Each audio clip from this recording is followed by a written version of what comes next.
লাবণী, কি দাবি দেওয়া নিয়ে তারা কি বলছেন আর সড়ক পরিস্থিতি কি এই মুহূর্তের?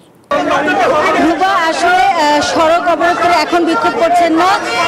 এখানে সিভিল এভিয়েশনের কর্মকর্তা কর্মচারী যারা আছেন তারা কিন্তু সকাল 10:30টায় সিভিল এভিয়েশনের কার্যালয়ের সামনে তারা মানববন্ধন করেন। সেখান থেকে তারা ঠিক 11টার দিকে উত্তরায় যে প্রধান সড়ক সেখানে এক পাশে অবস্থান নেন, নিয়ে যান চলাচল বন্ধ করে বিক্ষোভ শুরু করেন।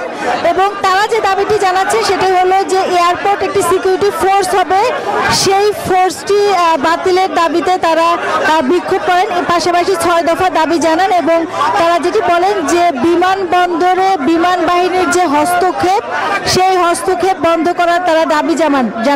পাশাপাশি যেহেতু বিমানবন্দর স্পর্শকাতর জায়গা, এখানে অনেক সিকিউরিটি ফোর্স কাজ করে বিভিন্ন বাহিনীর, সেখানে সব বাহিনীর অর্থাৎ সিভিল এভিয়েশনের নিয়ন্ত্রণে থাকে। তারা দাবি করছেন সেই নিয়ন্ত্রণটি যেন বিমান বাহিনীর হাতে না যায়। এবং এখানে পরবর্তীতে যখন সড়ক অবরোধ করে বিক্ষোভ করছিলেন সেখানে সিভিল এভিয়েশনের যে চেয়ারম্যান তিনি সেখানে গিয়েছেন এবং বিক্ষোভকারীদের অনুরোধ করেছিলেন যে তারা যেন সড়কটি ছেড়ে দিয়ে সিভিল এভিয়েশন কার্যালয়ের সামনে চলে আসেন। পরবর্তীতে বিক্ষোভকারীরা সেই তার অনুরোধের প্রেক্ষিতে সড়ক ছেড়ে দেন, ছেড়ে দিয়ে তারা সিভিল এভিয়েশনের যে কার্যালয় সেখানে আসেন। এখানে তারা এখনো বিক্ষোভ করছেন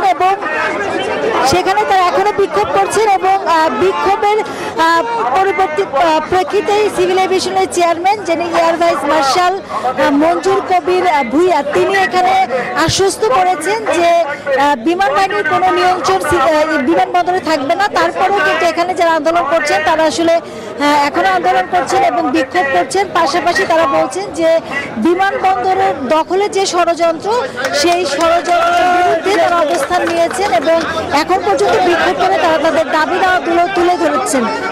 এই ছিল আমার কাছে সবশেষ তথ্য। এই ঈদে জামা জুতো অ্যাক্সেসরিজের ডিসকাউন্ট।